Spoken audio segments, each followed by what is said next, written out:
ආයුබෝවන්. ඉතින් කොහොමද? ඔයගොල්ලෝ හැමෝම හොඳින් නේද?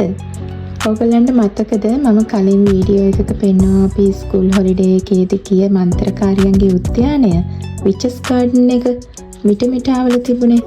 ඉතින් අපි මිටමිටාවල හිටිය දවසේ ගිහිපු තවත් ලස්සන ඒ වගේම වැදගත් තැනක් තමයි අපි මේ බලන්න යන්නේ. ඉතින් මේ යනකොටත් බලන හැම පැත්තෙම කඳු වලින් වට වෙලා හරිම ලස්සනයි. මේ අපි දැන් බලන්න යන්නේ ඩාර්ට්මවුත් ඩෑම් එක.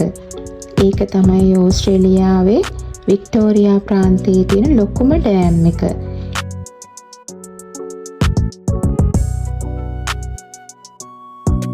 ඉතින් ඒකට යන අතරේදී ඩාර්ට්මවුත් ලේක් එකෙන් පෝෂණය වෙන තවත් පොඩි තැනක් තියෙනවා.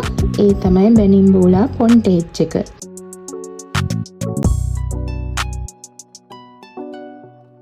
ඒකත් එක්කම තියෙනවා බැනින්බූලා පවර් ස්ටේෂන් එකත්. ඉතින් මේ ඩාර්ට්මවුත් පවර් ස්ටේෂන් එකයි බැනින්බූලා පවර් ස්ටේෂන් දෙකම ජල විදුලි බලාගාර. මේ තියෙන්නේ බැනින්බූලා පොන්ටේජ් එක. මෙතනින් පහළට යන්න පුළුවන්. ඩාර්ට්මවුත් පවර් ස්ටේෂන් එකයි බැනින්බූලා පවර් ස්ටේෂන් එකයි දෙකම අයිති වෙන්නේ ඕස්ට්‍රේලියාවේ ප්‍රධාන පෙළේ එනර්ජි සප්ලයර් කෙනෙක් වෙන AGL එකට. මේ යන අතර මගදී මම කියන්නම් පොඩ්ඩක් ඩාර්ට්මවුත් ඩෑම් එක ගැන විස්තරයක්. මේකට වතුර එන්නේ ප්‍රධානම මිටමිටා රිවර් එකෙන්. ඒ වගේම ඩාර්ට්මවුත් ඩෑම් එකේ යුර තමයි ලෝකයේ දකුණු අර්ධගෝලයේ තියෙන ලොකුම එර්ත් රොක් වෝල් එක විදියට සැලකන්නේ.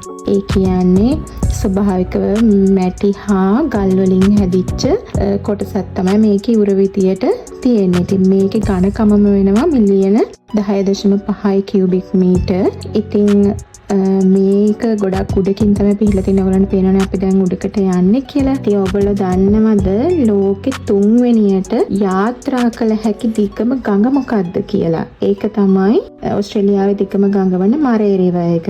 ඉතින් මේ ඩාර්ට්මවුත් ඩෑම් එකේ වැදගත්කම තමයි මෙහි ඩ්‍රයි සීසන් වලදී, ඒ කියන්නේ වීලි කාලවලදී මරේ රිවර් එකෙන්, ඒ කියන්නේ ඕස්ට්‍රේලියාවේ දිගම ගඟෙන් වතුර සප්ලයි කරන හිම් ඩෑම් එකට ඒ ඩ්‍රයි සීසන් එකේදී වතුර අඩු වුණාම මේ ඩාර්ට්මවුත් ඩෑම් එකෙන් තමයි වතුර සප්ලයි කරන්නේ. ඉතින් මේක වික්ටෝරියා ප්‍රාන්තයට ගොඩාක් වැදගත් වෙන තැනක්. ඉතින් අපි මේ දැන් ඇවිල්ලා ඉන්නේ ඩාර්ට්මවුත් ඩෑම් එකට. බලන්නකො මුහුදක් වගේ පේන තෙක් මාන්ටම හරිම ලොකුයි. හරිම ලස්සනයි. ඒ වගේම ලස්සන කඳු පන්ති වලින් වට වෙලා හරිම ලස්සන තැනක්.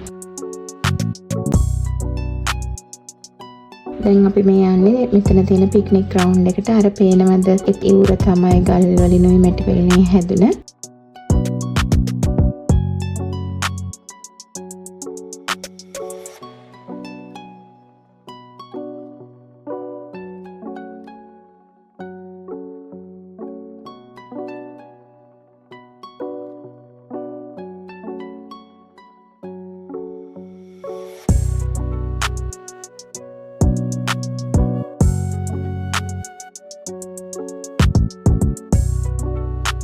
වෙස්ලිත් හැරිලා දැන් එයා නිදිය ගත්තා.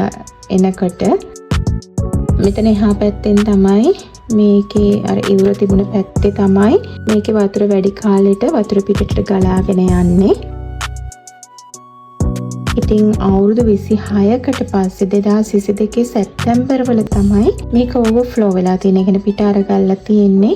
ඒ පිට අරගල්න වෙලාවේ ගත්ත සමහර වීඩියෝස්, ෆොටෝස් ඔයගලන්ට Google එකේ සර්ච් කරාම ඩාර්ට්මවුත් ඩෑම් කියලා ගහලා සර්ච් කරාම ඩාර්ට්මවුත් ඩෑම් ඕවර්ෆ්ලෝ කියලා බැලුවම හරිම ලස්සන දියැලක් විදියට ගලාගෙන යන.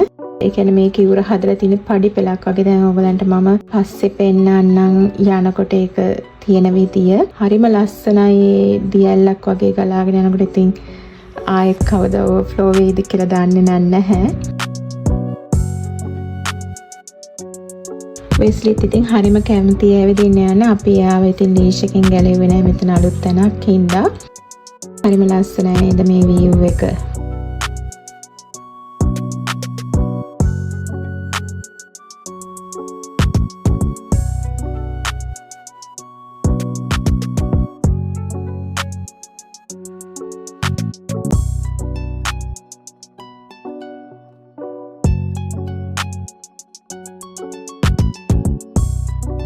මේ ඩෑම් එක ඇතුලෙන් යන්න පුළුවන් සීල් කරපු රෝඩ් එකකුත් තියෙනවා.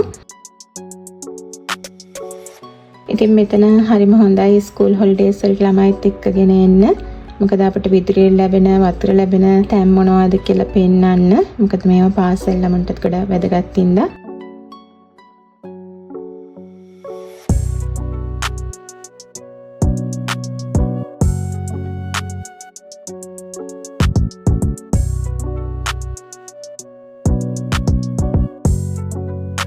හරිම ලස්සනයි, ඒ වගේම හරිම නිදහස්. මේ තියෙන මෙතනින් තමයි මේකේ වතුර මට්ටම වැඩි වුණාම වතුර එළියට යන්නේ. එතනින් දිගටම ගිහිල්ලා ඒ ඩෑම් එකේ පහළට පඩි පෙළවල් වගේ තියෙන ඒවායින් පහළට වැටිලා තමයි යන්නේ. ඉතින් ගොඩාක් වැස්ස තියෙන කාලයකට වෙන්නේ නැති මේක ඉතින් පිටාර ගලනවා ඇත්තේ.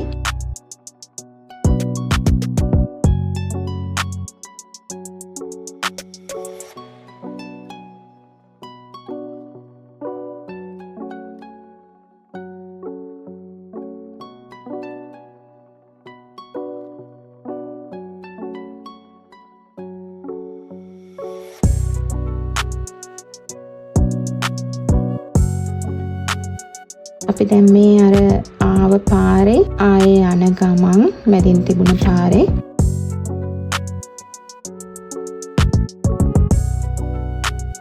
දැන් අර පැත්තෙන් පේන්නේ ටිකක් අර පඩි පෙළවල් වගේ කොටසක් ඔයගලන්ට පේනව නේද? දැන් මෙතන ඉස්සරහෙන් හරවනවත් එක්කම ගොඩක් හොඳට බලා ගන්න පුළුවන් ඩෑම් එක.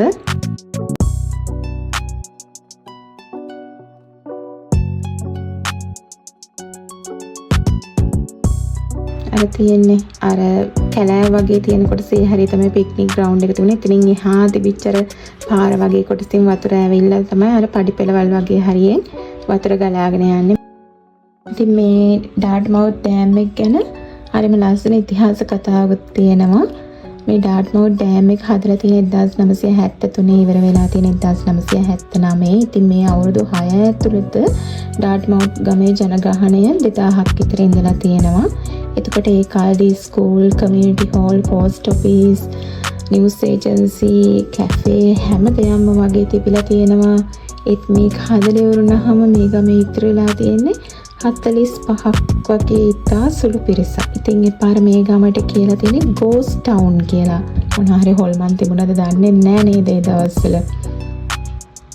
ඉතින් 1986 වෙනකොට මේකේ තිබිච්ච ඉස්කෝලෙත් වහලා දාලා තියෙනවා. මොකද ළමයි යන්නේ නැහැ මේ ඒරියාවල ගොඩක් ගම් වතුර තත්ත්ව තියෙන හින්දා. දැන් මේ ප්‍රදේශයේ ප්‍රසිද්ධ ටුවරිසම් වලට තමයි, ඒ වගේම කැම්පින්, ෆිෂින් වගේ ට්‍රවුට් ෆිෂින් වලට ගොඩක් මේ ප්‍රදේශය ප්‍රසිද්ධයි.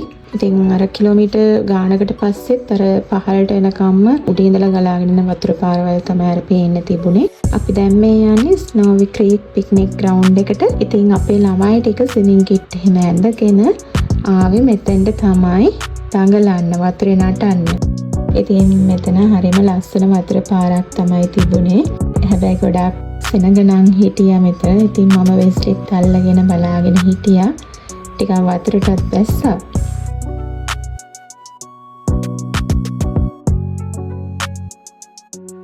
අර වතුර වැටෙන තැනට උඩිනුත් පුළුවන් නාන්න. ඒ හරිය ටිකක් ගැඹුරුයි. ඉතින් ඕස්ට්‍රේලියාවට ආව දවසක ඒ වගේ මෙහි ඉන්න අයටත් නිවාඩුවක් ගත කරන්න හරිම සුන්දර තැනක් තමයි මේ තැන්. ඉතින් ඕගොල්ලොත් ඇවිල්ලා එන්ජොයි කරන්න අමතක කරන්න එපා.